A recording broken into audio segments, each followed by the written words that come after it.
Baik, materi yang akan kita bahas kali ini adalah sifat koligatif larutan. Sifat koligatif larutan adalah sifat larutan yang tidak bergantung pada jenis dan ukuran zat pelarut, tetapi hanya bergantung pada jumlah partikel zat terlarut. Pada sifat koligatif larutan terdapat penurunan tekanan uap larutan, kenaikan titik didih, penurunan titik beku, dan juga tekanan osmosis. Namun, kali ini yang akan saya bahas hanyalah kenaikan titik didih dan juga penurunan titik beku.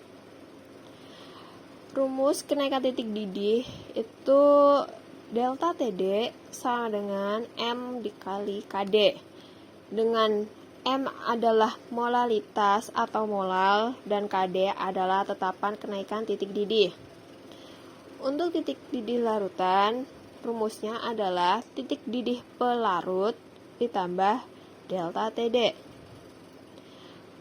Untuk rumus penurunan titik beku, delta TB itu rumusnya M dikali KB, dengan M adalah molalitas atau molal dan KB adalah tetapan kenaikan titik beku.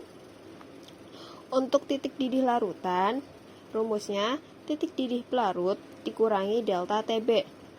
Oke, mari kita beralih ke contoh soal agar lebih memahami. Contoh soal. Suatu larutan dibuat dengan cara melarutkan 5 gram urea CONH2 dalam 100 gram air. Dengan ketentuan KB airnya 1,86,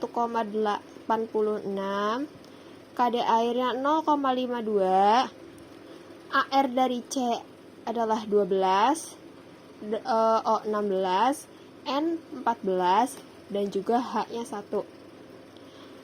Berdasarkan soal tersebut, tentukan A. Penurunan titik beku larutan dan B. Kenaikan titik didih.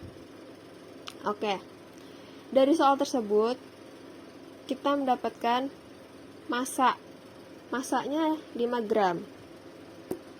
Oke, dan pelarutnya adalah 100 gram. Untuk KB berdasarkan ketentuan adalah 1,86 dan KD adalah 0,52. Karena ini zat larutnya itu air, maka diperoleh MR-nya 60 berdasarkan ketentuan. Mari kita lanjut ke pengerjaannya. Yang A, penurunan titik beku. Penurunan titik beku itu rumusnya M dikali KB.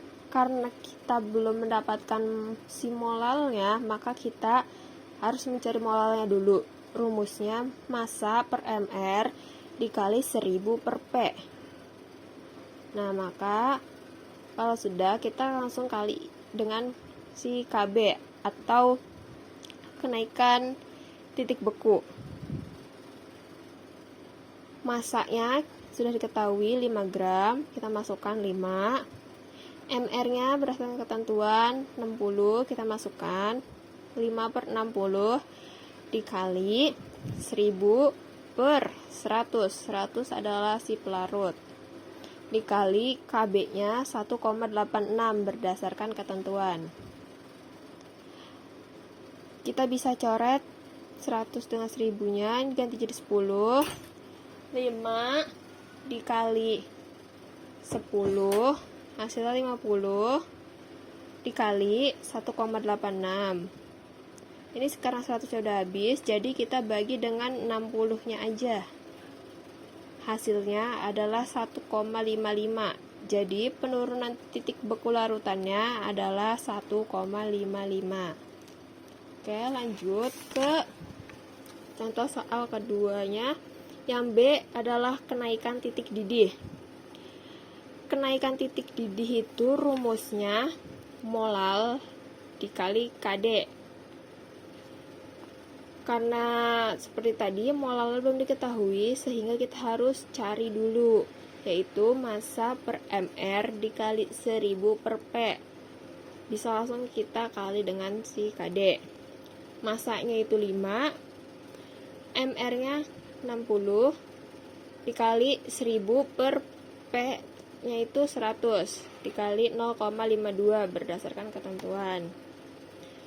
100 dan 1000 nya bisa kita coret, ini sisanya 10, jadi bisa 5 kali 10 50, langsung kita kali dengan 0,52 dibagi 60 karena ini 100 nya udah habis, jadi 50 dikali 0,52 dibagi 60 hasilnya 0,43.